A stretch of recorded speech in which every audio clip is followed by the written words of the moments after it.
귀로 듣는 요양보호사 귀요보입니다. 실기 45문제 문제풀이 시작할게요.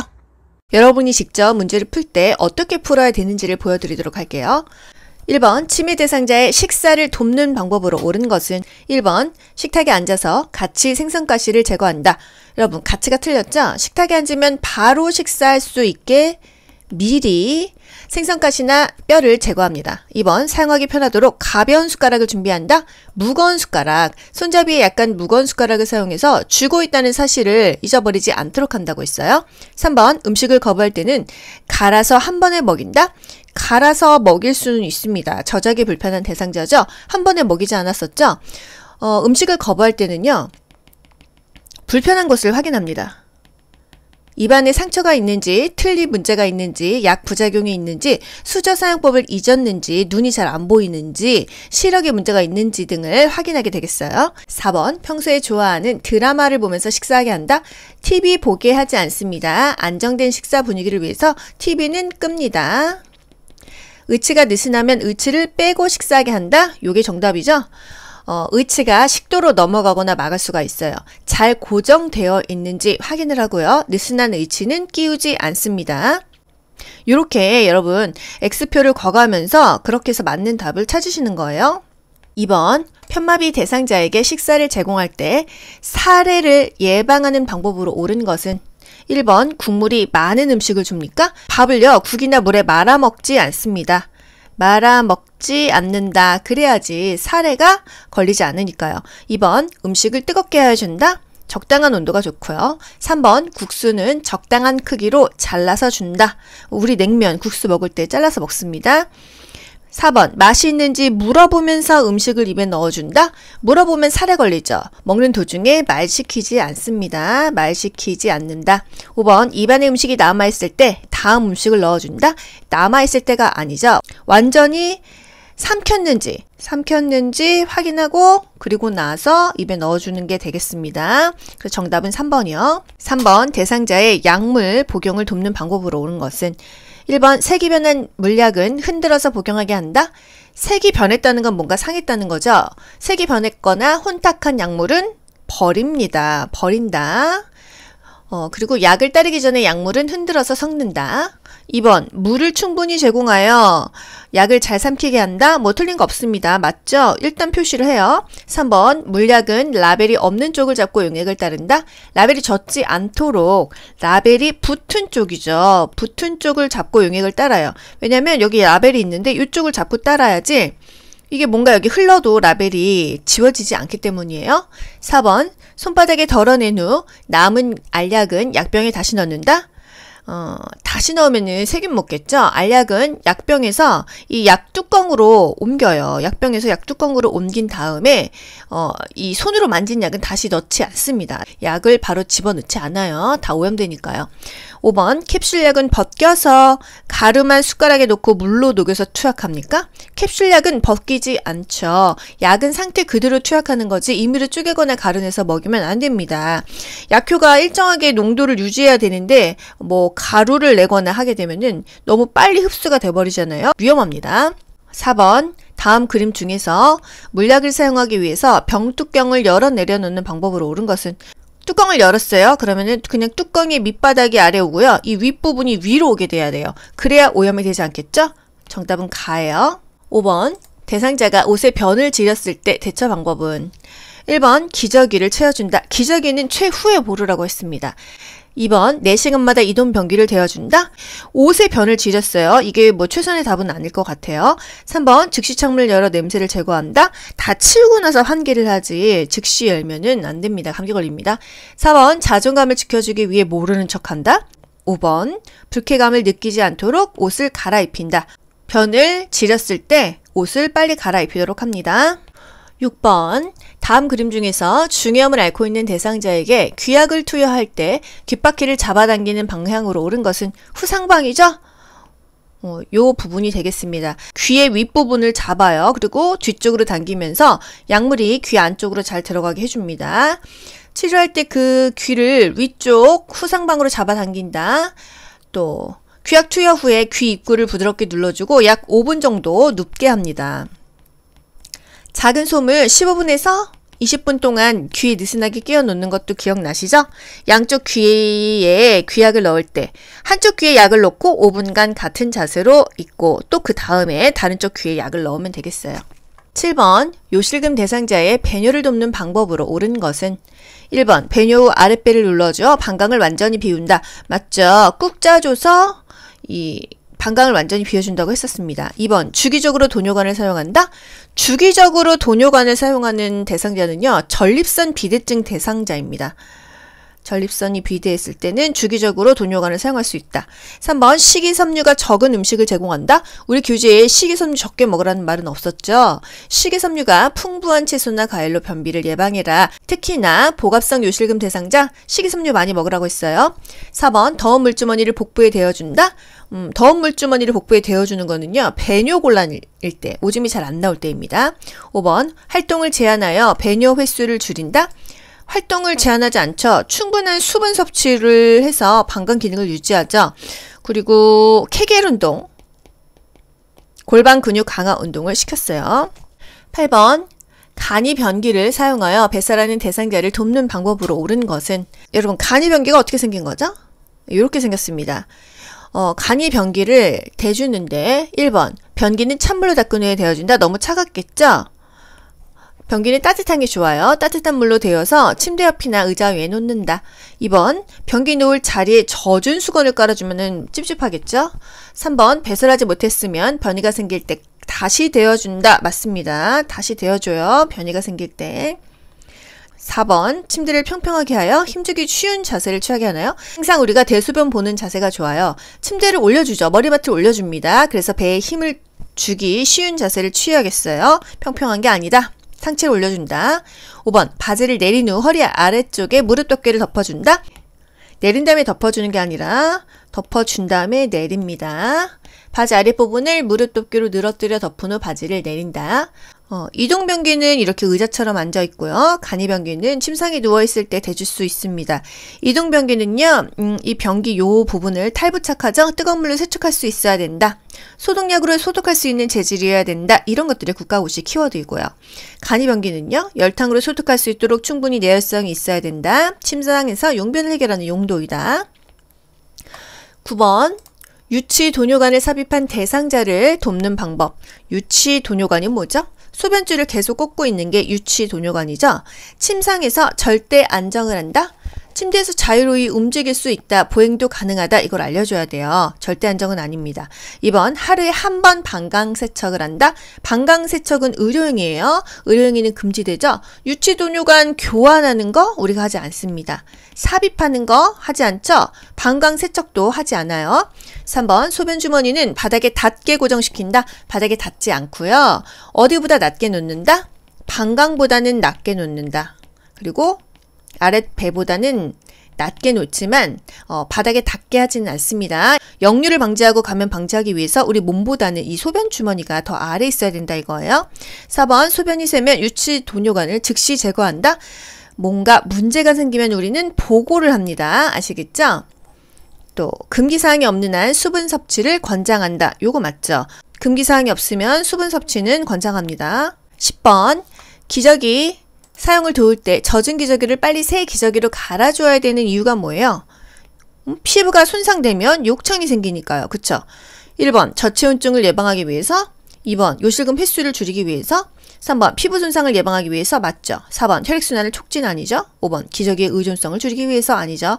빨리 갈아줘야 되는 것은 피부 손상을 방지해서 욕창을 예방하기 위해서입니다. 11번 혈액 응고장애가 있는 대상자의 칫솔질을 돕는 방법으로 옳은 것은 1번 칫솔모가 단단한 칫솔로 닿게 한다. 부드러운 칫솔을 사용해서 잇몸 출혈을 예방한다. 2번 치아에서 잇몸 방향으로 칫솔질하게 한다. 잇몸에서 치아 방향이에요. 각도는요 45도 각도죠. 그리고 3분 동안 합니다. 3번 칫솔로 치아뿐 아니라 혀에 깊숙한 데까지 닿게 한다. 깊숙한 데까지는 닿지 않습니다. 4번 치실로 음식물 찌꺼기를 제거한 후 칫솔질하게 한다. 이 말 자체는 맞습니다. 그런데 출혈 가능성이 있잖아요. 출혈 가능성이 있는 사람에게는 치실을 사용하지 않는다. 왜? 우리 치실 사용해 봤잖아요. 잇몸에 피날 수 있어요. 그래서 혈액응고 장애가 있는 대상자에게는 위험하다. 보통은 혈액응고 장애, 간단한 것도 있지만 혈우병처럼 피가 정말 몇 시간 동안 멈추지 않는 병이 있기 때문에 치실조차도 위험하다는 거예요. 5번, 매 식사 후 30분 이내와 잠자기 전에 칫솔질하게 한다. 뭐 틀린 거 없죠. 맞는 답이 되겠습니다. 잠자기 전 매 식사 후 3분 이내 3분간 칫솔질하죠. 탄산음료 먹은 후에는 3분 후에 칫솔질하는 게 아니라 30분 후에 합니다. 12번, 침상에서 대상자의 머리를 감기는 방법으로 옳은 것은 침상에서 머리를 감겨요. 왜? 움직이지 못하니까.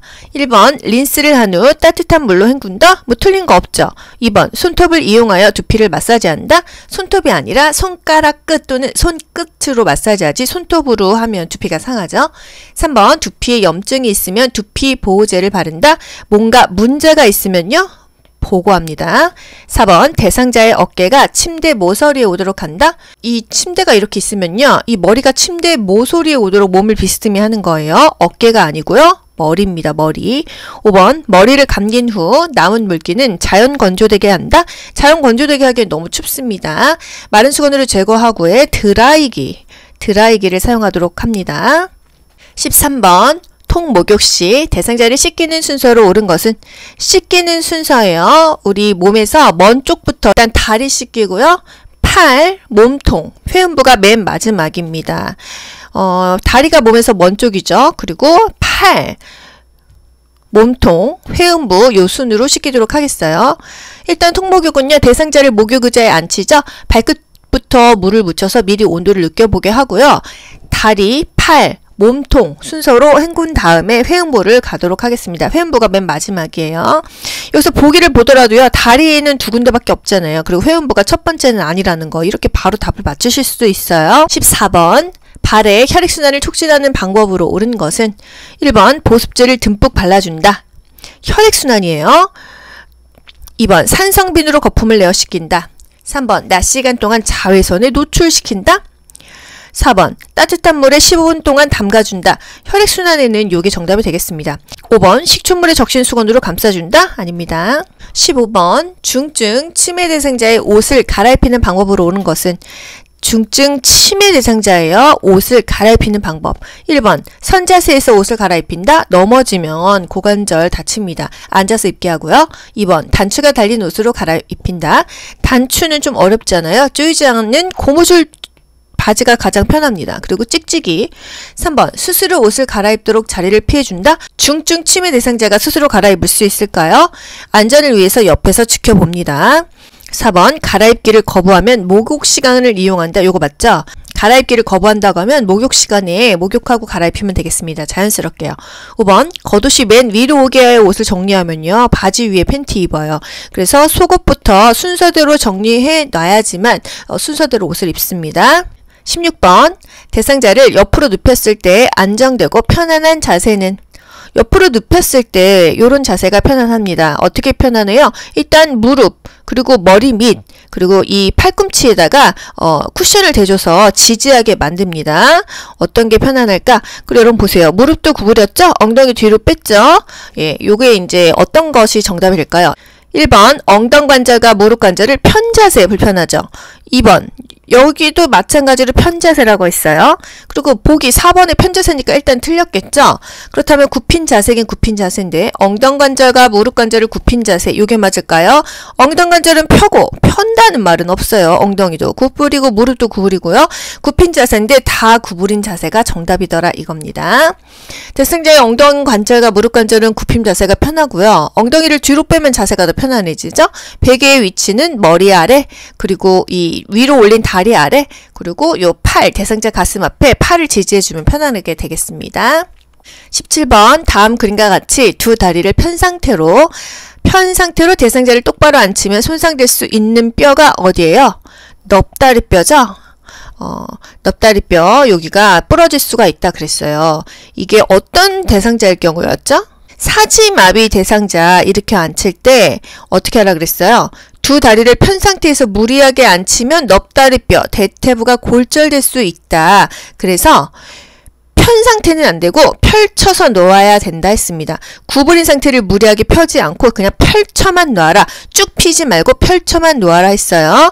넙다리뼈가 골절되지 않도록 조심스럽게 다리를 펼쳐서 돕는다고 했습니다.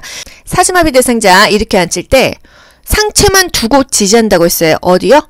사지마비니까 목 밑 받치고요. 그 다음에 대상자가 팔 모았죠? 요 부분을 받치고 일으킵니다. 18번 편마비 대상자를 바닥에서 휠체어로 옮기는 순서. 편마비 대상자 바닥에서 휠체어로 옮기는 순서. 요 그림으로 볼게요. 이동 방법 설명하고요. 잠금 장치를 잠그고 준비를 하는 거예요. 그리고 나서 대상자가 건강한 손을 활용해서 이 휠체어를 잡습니다. 여기가 두 번째예요. 그리고 나서 대상자가 바닥에 무릎을 꿇고 엉덩이를 들어서 허리를 펴게 한다. 뭔가 이동을 한다 이거예요. 마지막으로 대상자가 건강한 쪽 무릎을 세워서 일어나게 해서 휠체어에 앉힌다. 준비시키고요. 지지하고 이동하고 그 이제 정리나 마무리를 하는 게 순서가 되겠습니다. 잠금 장치를 맨 먼저 잠근다. 대상자가 스스로 건강한 쪽으로 휠체어를 잡게 한다. 이동 준비를 한다. 편안하게 앉힌다. 정답은 이 순서대로 하면은 나가 달아 3번이 답이 되겠어요. 다시 한번 보도록 할게요. 대상자 뒤에서 허리나 어깨를 지지했다라는 거. 이 휠체어에서 바닥으로 내려올 때도 순서는 마찬가지죠. 준비하고 지지하고 이동하고 정리시켜줍니다. 내려올 때도 어깨와 몸통을 지지해줍니다. 19번 왼쪽 편마비 대상자가 지팡이를 사용하여 계단을 내려가는 순서. 내려갈 때 그리고 평지 어땠죠? 지팡이 지마건 지마건 이 순서였었죠. 올라갈 때는 올지건마였고요. 내려갈 때는 지마건이었습니다. 일단 지팡이가 제일 먼저예요. 그리고 마비된 쪽이 어느 쪽입니까? 왼쪽 편마비니까 왼쪽이죠. 그 다음에 건강한 쪽이 오른쪽이다. 답 정답 1번 이렇게 간단하게 나오죠. 만약에 문제가 올라갈 때였다고 한다면은요. 올라갈 때는 올지건마니까요. 지팡이 건강한 다리가 오른쪽이죠. 그 다음에 마비 쪽 왼쪽 이게 답이 되겠습니다. 지팡이 오른쪽 왼쪽 이게 답이 되는 거예요. 20번 대상자의 보행을 놓을 때 보행 벨트를 사용하는 순서로 옳은 것은 일단 보행 벨트는 그 불편한 쪽 뒤쪽에서 지지를 해줬었죠. 봅시다. 어떤 상태를 확인한다, 이동한다, 뭔가를 확인한다, 묶는다. 여러분 보시면요. 벨트의 끈, 패드, 손잡이의 바느질 상태를 확인한다. 벨트가 멀쩡한지 확인한다. 이게 맨 첫 번째가 되겠네요. 그리고 나서 대상자의 허리 부분에 벨트를 묶어주고요. 또 이 벨트가 묶어준 게 풀리지 않았는지를 확인한 다음에 마지막에 이동을 하면 되겠어요. 그래서 정답은 뭐죠? 갈아다나. 항상 보행기나 보행벨트는요. 대상자의 불편한 쪽 뒤쪽에서 지지를 해준다. 21번 그림과 같은 보행보조차를 안전하게 사용할 수 있는 대상자는 여러분 이게 뭐죠? 실버카. 같은 말로 실버카입니다. 요거는 가장 불안정한 보행기예요. 이게 힘이 없습니다. 마트에 노인분들 요거 많이 끌고 다니는 거 여러분 보시지 않으셨어요? 보행기에 기댈 필요가 없이 어느 정도 균형 감각이 있는 대상자에게 적합합니다. 가장 불안정한 보행기이기 때문이에요. 1번 하체에 힘이 없어 보행이 어려운 대상자 요거 안 되겠습니다. 2번 어느 정도 균형 감각과 보행 능력이 있는 대상자 요거 맞죠? 3번 뇌졸중으로 오른쪽 편마비가 있는 대상자 힘들어요. 4번 손잡이에 체중을 실어야 하는 대상자 역시 어렵습니다. 이동 중 보행 보조차에 기대어 쉬어야 하는 대상자. 뭔가 불편한 대상자는 힘들다. 균형 감각이 있는 대상자가 그냥 지팡이 느낌으로 살짝살짝 짚고 가면서 빠르게 걸을 수가 있고 간단한 물건을 담을 수가 있겠습니다. 22번 지진이 발생했을 때 대처 방법은 1번 창문을 열고 환기한다. 지진 났는데 창문 열고 환기해요? 일단 흔들림이 멈추고 나면은 그때 문을 열어서 출구를 확보하지만 뭐 지진 났는데 창문을 열진 않겠죠? 2번 흔들리는 동안 탁자 위에 엎드린다. 탁자 위에 엎드리겠어요? 탁자 아래로 들어가서 몸을 보호하고 그 탁자 다리를 꽉 잡고 있으면 되겠어요. 3번 운동장 같은 넓은 공간으로 대피한다. 일단 지진이 발생했을 때는 머리 보호하는 거 첫 번째고요. 나중에 지진이 좀 멈췄다 하면은 운동장 같은 넓은 공간으로 대피해 주시면 되겠습니다. 4번 흔들림이 멈추면 바로 전기를 사용한다. 전기는 차차 사용하도록 하고요. 5번 엘리베이터를 이용하여 신속히 밖으로 나간다. 갑자기 전기 끊기면 다 위험하죠. 계단을 이용해서 나가시면 되겠습니다. 23번 시설에서 감염 예방을 위해서 반드시 따로 처리해야 하는 게 뭐냐? 1번 대상포진 대상자의 식기. 대상포진은요, 식기를 옮지 않아요. A형 간염 있잖아요. 먹어서 옮기는 병. 요게 식기를 구별해야 됩니다. 또 노로바이러스 걸린 만약에 요양보호사가 요양보호 업무 2, 3일은 중단해야 된다. 이 손으로 음식 만들면은 대상자도 감염되니까 이건 있었어요. 2번 천식 대상자의 세면도구. 천식 대상자는 호흡기 질환이에요. 3번 결핵 대상자의 가래가 묻은 휴지. 결핵 대상자 가래가 묻은 휴지 이거 감염될 수가 있습니다. 그렇기 때문에 요거 반드시 따로 처리를 해줘야 돼요. 결핵 같은 경우는 감염병 중에서 2급 감염병인데요. 전파 가능성이 있기 때문에 결핵 대상자의 가래가 묻은 휴지는 반드시 따로 처리해 줘야겠습니다. 4번 접촉성 피부염 대상자의 젖은 의복. 접촉성 피부염은 외부 물질과의 접촉에 의해서 생기는 그런 피부염입니다. 그래서 전염은 되지 않는다는 거. 5번 전립성 비대증 환자의 얼룩진 침구. 뭐 이런 거는 그냥 세탁하시면 되겠습니다. 24번 재가 대상자의 가정에 정전이 발생했을 때 대처 방법은 1번 욕조에 물을 받아둔다. 정전이 났을 때 물을 받아 놓는 건 아니고요. 수해가 발생했어. 그러면 이 상수도가 오염돼서 깨끗한 물이 안 나오잖아요. 이때 미리 욕조에 물을 받아 놓는 거예요. 2번 누전 차단기를 즉시 교체한다.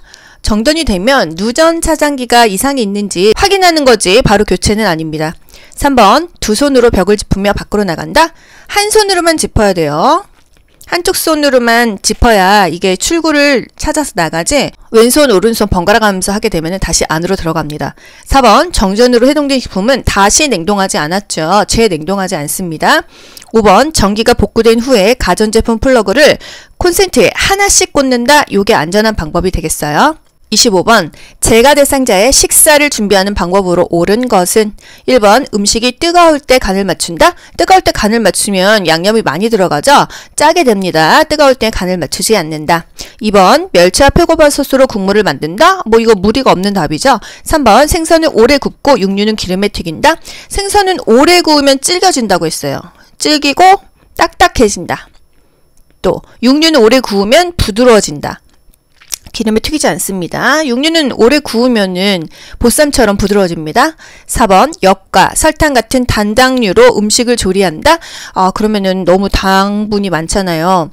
다당류, 당이 서서히 올라가는 복합당질로 음식을 조리해 주면 되겠습니다. 뭐 올리고당, 식이섬유를 이용하면 되겠어요. 5번 음식은 한꺼번에 만들어두고 조금씩 제공한다. 한꺼번에 만들면 안 되죠. 소량씩 나누어서 섭취할 수 있게 그때그때 준비하는 게 좋겠습니다.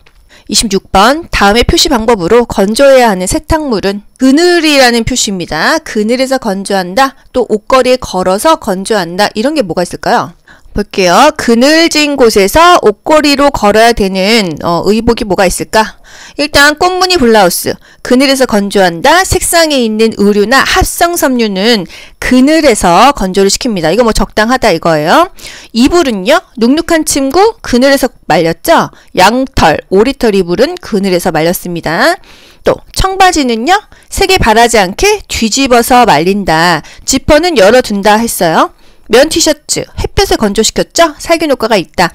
니트 목도리, 채반등에 펴가지고 바람이 잘 부는 곳에서 말린다 했습니다. 햇볕에 건조시킨다, 옷걸이에 걸어서 건조시킨다. 이건 뭐 속옷 같은 거 햇볕에 걸면 되겠습니다.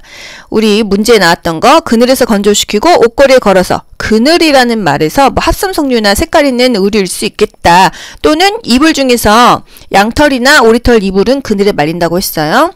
또 햇볕에 건조시킨다, 뉘어서 건조시킨다. 뉘어서라는 말이 있습니다. 니트 같은 경우는 뉘어서 말리지만은 햇볕에 말리는 건 아니에요. 통기성 좋은 곳에서 말린다. 또 그늘진 곳에서 뉘어서 말린다. 요런 그 그림을 여러분이 읽으실 수 있어야 돼요. 27번 대상자가 외출할 때 동행하는 방법으로 옳은 것은 외출 시에 동행. 여러분 요거 뭔가요? 외출 동행, 요양보호사와 대상자가 같이 나가는 거죠? 개인 활동 서비스예요. 그쵸? 요양보호사가 지금 어디에 있어요? 집 밖에 있어요. 활동하고 있어요. 1번 보호자의 자가용을 운전하여 이동한다. 보호자의 자가용을 이용해서 운전하다가 사고가 나면은 요양보호사가 책임져야 됩니다. 외출 장소를 정확하게 파악하고 교통정보나 교통수당 등을 숙지한다, 확인한다. 그리고 장기 요양 인정서와 주민등록 등본을 준비해요. 너무 불편하죠. 신분증만 가지고 다니면 되겠습니다. 신분증이요. 병원 진료 시 신분증을 준비하고 항상 다니는 병원, 대상자의 건강 상태, 복약 상태 이런 것들을 보호자로부터 확인하면 되겠습니다. 3번 외출 중에 요양보호사의 사적인 일은 처리하지 않았어요. 사적인 업무를 병행하지 않는다. 4번 걸을 때 보폭을 크게 하여 신속히 이동하면 대상자 넘어지겠죠. 도보 시 보폭을 작게 한다. 계단에 오를 때 몇 걸음에 한 번씩 쉬면서 천천히 이동한다 그랬어요. 5번 대상자의 신체 상태를 고려해서 이동 보조기구를 준비한다. 지팡이든 휠체어든 준비하면 되겠죠. 요거 정답입니다. 동행 전에는 상황에 맞게 외출 준비를 돕고요. 동행 후에는 외출 동행이 의도한 대로 만족스러웠는지를 확인하면 되겠어요. 28번 치매 대상자가 누워만 있으라고 할 때 대처법은 치매 대상자가 누워만 있으라고 합니다. 1번 대상자가 원하는 대로 누워있게 한다. 이렇게 되면은 어떻게 돼요? 치매 대상자는 운동이 좋다. 어떤 운동? 서서 하는 운동이 좋다. 물론 옷 갈아입을 때는 앉아서 입어야 되지만요.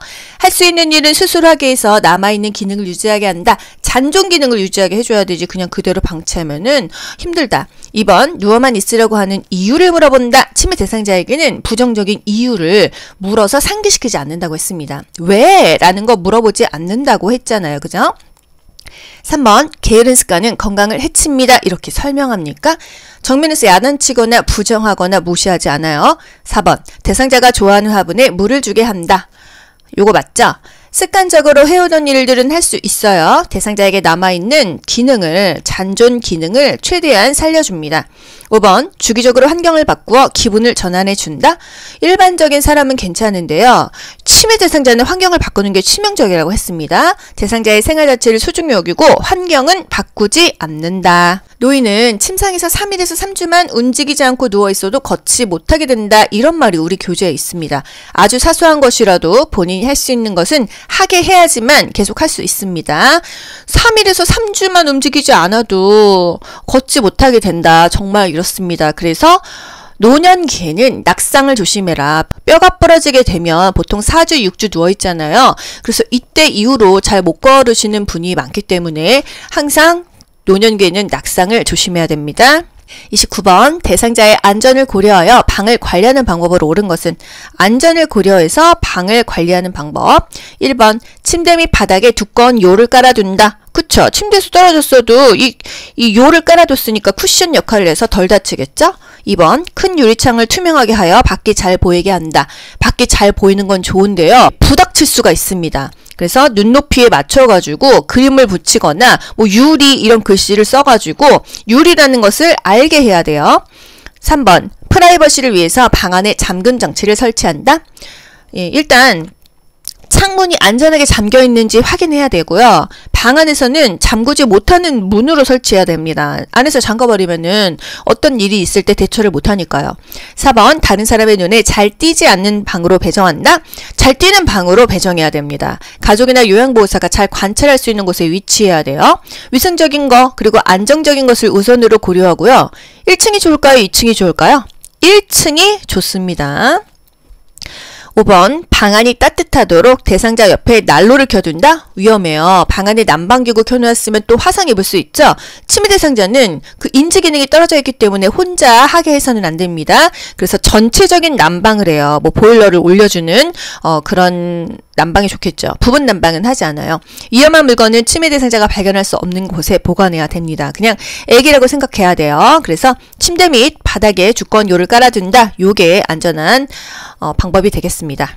30번 치매 대상자가 비누를 입에 넣으려고 할 때 대처 방법은 먹으면 안 되는 것을 입에 넣습니다. 그걸 이식증이라고 하죠. 1번 비누를 쥔 손을 쳐서 빼는다. 공격적이죠. 2번 무슨 맛이 날 것 같은지 물어본다. 물어보지 않아요. 3번 대상자가 좋아하는 호빵을 주면서 비누와 바꾼다. 그냥 이게 가장 좋은 방법입니다. 4번 비누라고 설명하며 냄새를 맡아보게 한다. 5번 음식물인지 아닌지 잘 구분해보라고 말한다. 인지가 안 돼가지고 그러고 있는데 뭔가 어려운 과제를 주지 않아요. 시간 개념이 상실돼요. 그래서 식사한 것을 잊었거나 심적인 불안감 때문에 이 음식 섭취 관련 문제 행동이 나타납니다. 손에 만져지는 것은 뭐든지 먹으려고 하는 그런 이식 증상이 있어요. 다를리 먹을식 다른 것을 먹는다는 거예요. 음식이 아닌 것을 먹으려고 합니다. 음식물인지 아닌지 구별을 하지 못하기 때문에 입에 넣을 수가 있고 또 먹을 수가 있다는 거예요. 31번 시설 침해 대상자가 쓰레기를 모아서 서랍에 감추는 행동을 반복할 때 대처 방법. 침해 대상자의 반복 행동 어떻게 한다고 했죠? 반주 주의를 환기하라고 했어요. 1번 반복 행동이 멈출 때까지 기다린다? 너무 시간이 많이 걸려요. 반복 행동이 해가 되지 않는다고 한다면은 무리하게 중단시키지는 말고 그냥 놔둬도 된다 그랬습니다. 2번 쓰레기는 비위생적이라고 설명한다? 대상자를 다독이면서 안심시켜주는 것이 중요합니다. 3번 쓰레기 봉투를 사러 가자며 함께 나간다. 요거 맞죠? 뭔가 주의를 환기하는 거예요. 관심을 다른 곳으로 돌려줍니다. 4번 쓰레기를 모아서 어디에 쓰려는지 물어본다. 물어보지 않죠. 왜냐고 이유도 물어보지 않았어요. 질문에 답을 해주거나 묻는 것보다는 반복되는 행동을 억지로 고치려고 하지 않는 것이 더 낫다. 5번 다른 대상자 앞에서 서랍을 열어 보이며 행동을 지적한다. 반복된 행동을 억지로 고치려고 하지 않죠. 정면에서 야단치거나 부정하거나 무시하거나 지적하지는 않습니다. 3번 쓰레기 봉투를 사러 가자며 함께 나간다. 이것이 바로 반복 행동의 적당한 답이 되겠습니다. 주의를 환기한다. 관심을 다른 곳으로 돌린다. 32번 시설 침해 대상자가 밤낮이 바뀌어 낮 시간에 졸고 있을 때 대처 방법. 낮 시간에 졸고 있어요. 일단 1번 말을 걸어서 자극을 준다. 이 행동 괜찮습니다. 낮에 졸면은 밤에 수면 장애가 심해지잖아요. 그래서 낮에는 산책과 같은 야외 활동을 시킨다. 신선한 공기를 접해서 운동하도록 돕는다. 말을 걸어서 자꾸 잠자지 않도록 한다. 이런 것들이 답이 됩니다. 2번 따뜻한 우유를 제공한다.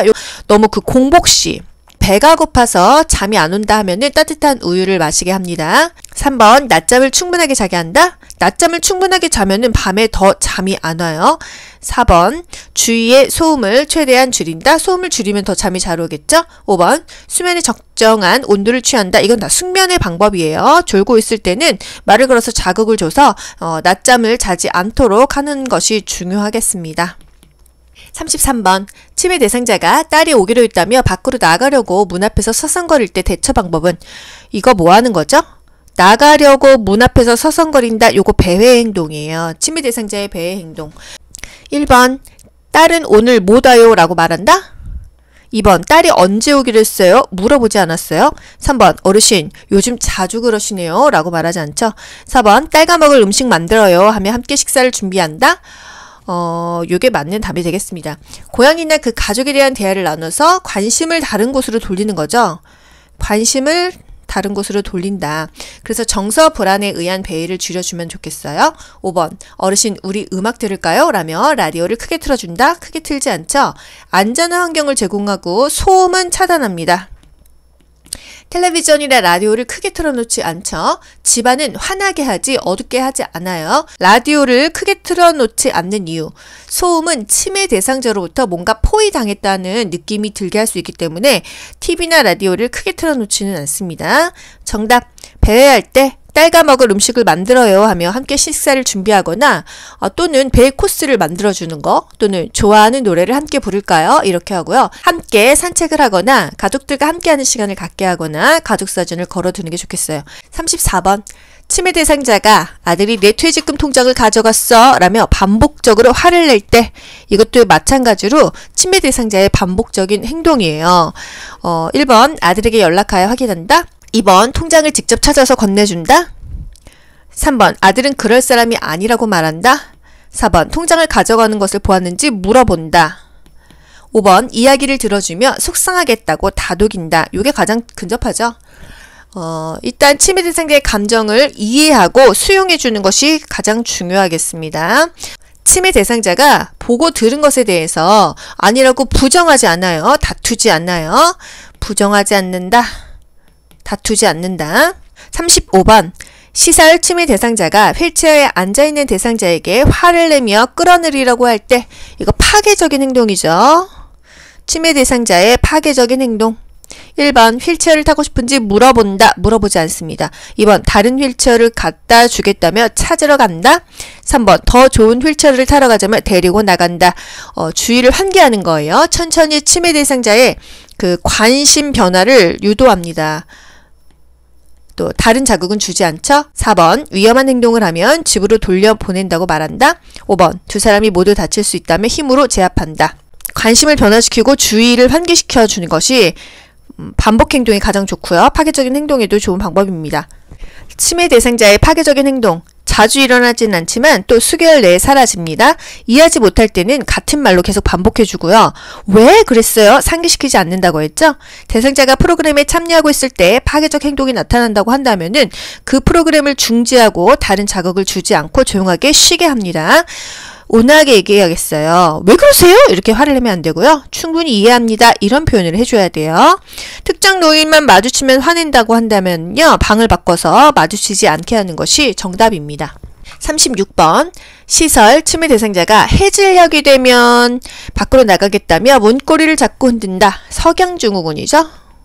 석양증후군 뭐예요? 낮에는 유순하다가 밤만 되면은 갑자기 밖으로 뛰쳐나간다고 하고 옷을 벗거나 막 그 방을 서성일거나 바닥을 뒹굴고 침대에 뛰어오르고 이상한 행동을 합니다.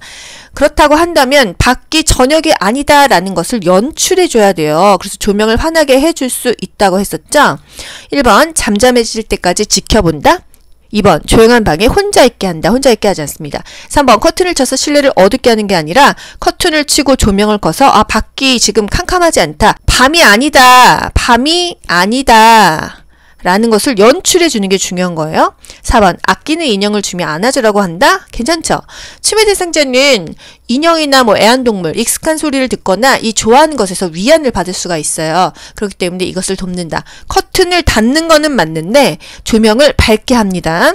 TV는요 크지 않게 켜두고요. 밤에는 집에 있어야 한다고 알려준다. 알려줘도 모르죠. 그렇기 때문에 침해 대상자가 좋아하는 것에서 위로를 받을 수 있도록 도와주는 것이 좋겠습니다. 석양증후군, 해질녘에는 대상자와 함께 있어주는 게 가장 좋아요. 소일거리를 주고요. 따뜻한 음료, 등 마사지, 음악 듣기 제공합니다. 텔레비전을 켜놓거나 조명을 밝게 해요. 좋아하는 애완동물과 함께 시간을 보내게 한다. 우리 텔레비전 켜지 말아라 하는 건 뭐였었죠? 식사할 때는 켜지 않았어요. 하지만 석양증후군 때는 조명도 환하게 하고 TV를 켜놓는 게 좀 마음에 안정을 준다는 거예요. 37번 침해 대상자가 요양보호사의 얼굴을 잡고 우리 딸 일하고 왔어? 라고 할 때 요양보호사 반응 어떻게 해야 되죠? 딸이 아닌데 지금 요양보호사 붙잡고 그러고 있는 거죠? 현실을 얘기해 줘야 됩니다. 엄마 잘 다녀왔어요. 거짓말하는 거 아니에요? 제가 누군지 자세히 보세요. 몰라요. 본인이 못하는 걸 자꾸 하라고 종용을 하면은 더 불안해합니다. 어르신 제가 딸인 것 같아요? 이렇게 물어보지 않습니다. 저는 딸이 아니라고 말씀드렸잖아요. 이렇게 말할 필요는 없습니다. 저는 어르신을 돌보는 요양보호사예요. 현실을 알려주는 게 가장 좋아요. 보통 침해 대상자가 진압력 장애가 있어요. 시간, 장소, 사람을 잘 인지하지 못하기 때문에 요거를 인지시켜줘야 됩니다. 지금 사람을 인지하지 못했죠. 현실을 알려줘야 돼요. 저는 요양보호사 규호보입니다. 이렇게 현재 상황을 알려줍니다. 그리고 시간은요. 아침 7시예요. 아침 식사하세요. 밤 9시예요. 이제 주무셔야죠. 이렇게요. 지금 여름이에요. 방한복 벗고 함께 나가요. 이런 식으로요. 지금 여기는요. 어르신 집입니다. 이렇게 현실을 항상 인지시켜주는 게 좋습니다. 38번 대상자의 상태에 따라 권장할 수 있는 여가 활동에 관한 내용으로 옳은 것은 1번 선망 대상자에게 영화를 보게 한다.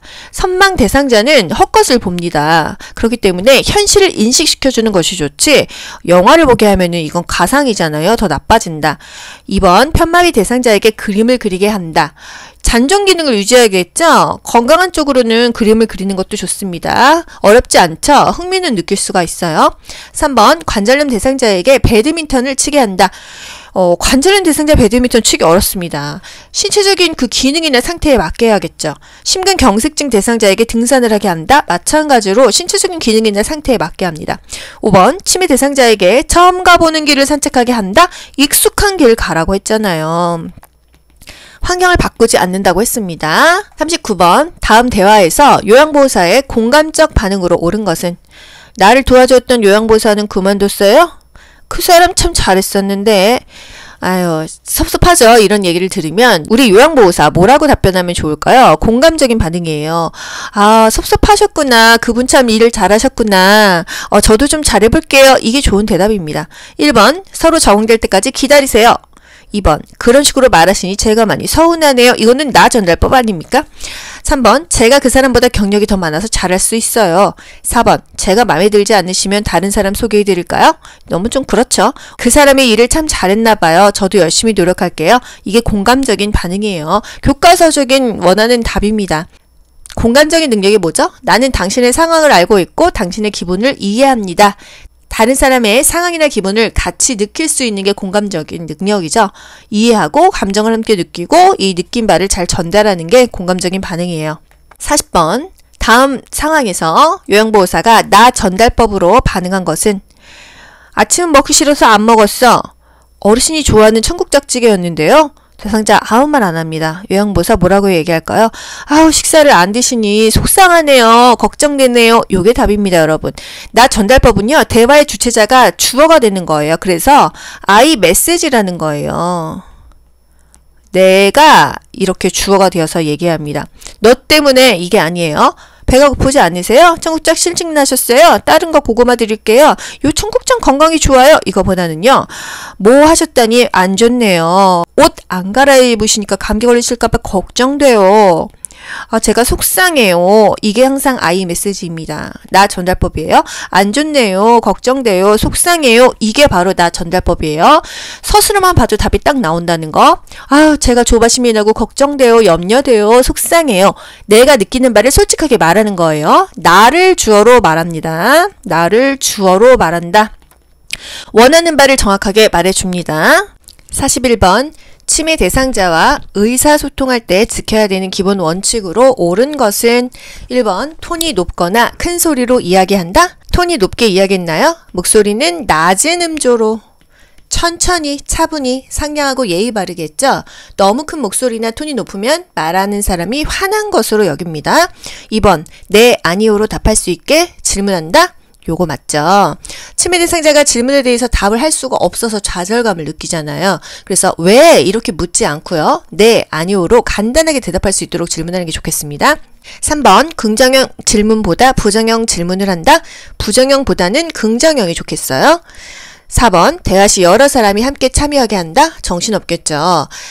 한 번에 한 가지씩 차례대로 이야기하는 게 좋고요. 여러 사람보다는 한 사람씩 하는 게 좋겠습니다. 5번 과거 이야기는 피하여 현실을 지각할 수 있게 한다. 현실을 지각할 수 있게 하는 건 좋은데요. 과거 이야기를 피하지는 않습니다. 항상 현실을 알려준다. 현재 상황을 알려준다. 지난 날을 회상하면서 자신을 되찾고 불안정한 감정을 가라앉힐 수 있거든요. 그래서 과거를 회상하게 한다. 과거를 회상하게 하는 것이 좋습니다. 옛일을 회상해서 대화를 이끌어가는 것이 인지 기능을 유지하고 심리적인 안정에 도움이 된다는 거. 정답 2번. 네, 아니오로 답할 수 있게 간단하게 질문하는 게 좋아요. 42번. 산책하던 대상자가 넘어져 손목 골절이 의심될 때 대처 방법 물어봤습니다. 일단 골절되면요. 움직이지 않는다, 냉찜질한다, 심장보다 높게 위치한다. 이게 중요한 거잖아요. 1번 온찜질을 해준다. 온찜질 아니고요. 냉찜질이 좋습니다. 우리 삐거나 골절되면 붓기 때문에 냉찜질이 좋아요. 초반에는요. 2번 압박붕대로 꽉 조여준다. 출혈이 되었다고 하면은 멸근 거즈에 붕대를 대어주지만 압박붕대로 꽉 조여주진 않았죠. 손상 부위에 부목을 댄다. 이게 더 적합한 답이 되겠습니다. 3번 반지하 시계를 제거해준다. 이제 붓기 때문에 액세서리는 제거하는 게 좋습니다. 요거 뭐 틀린 정답 없어요. 손목을 심장 위치보다 낮게 내리게 한다. 붓기 때문에 심장보다 높게 하고요. 5번 손목이 움직이는지 돌려보게 한다. 움직이지 않는 것이 중요합니다. 골절에서 중요한 것은 첫 번째, 움직이지 않는다.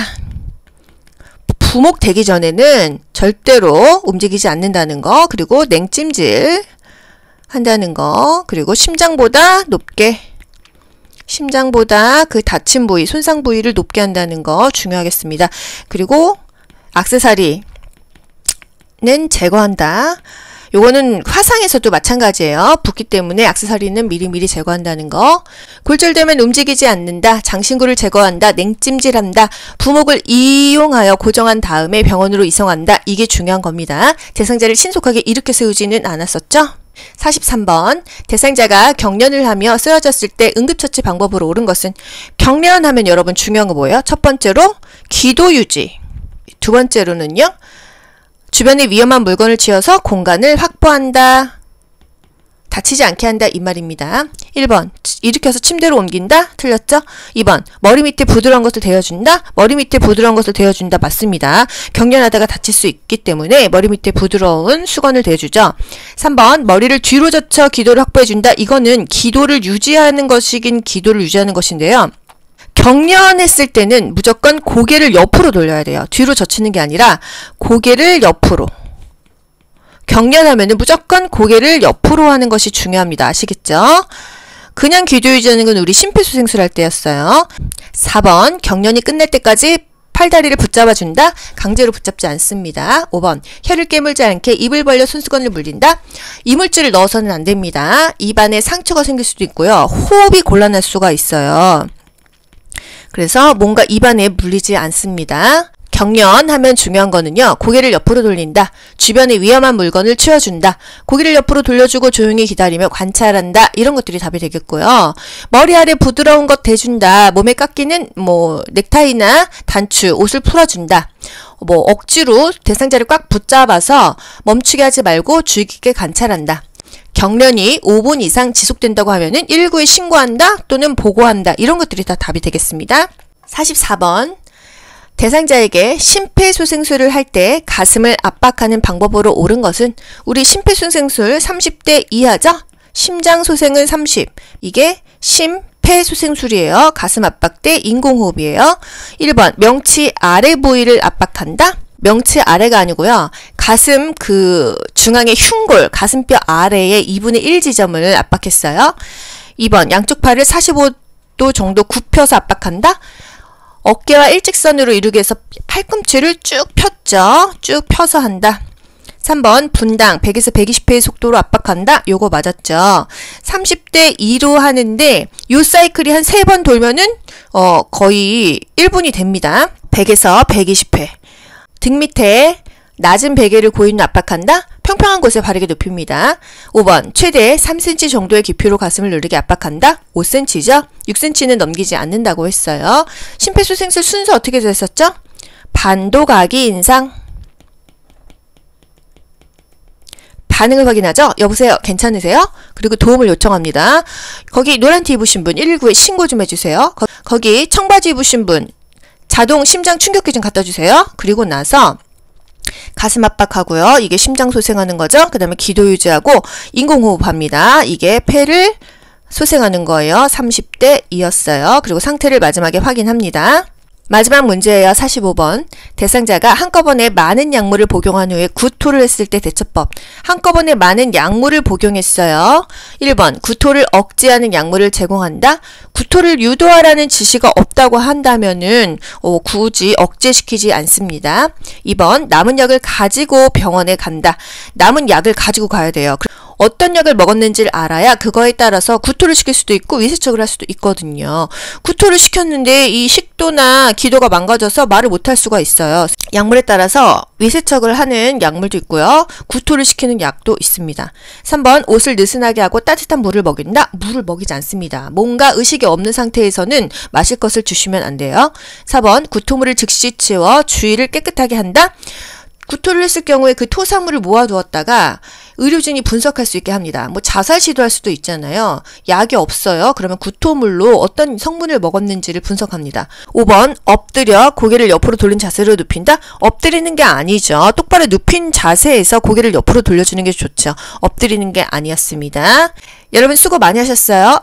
반복해서 내 걸로 만드세요. 좋아요 누르면 합격.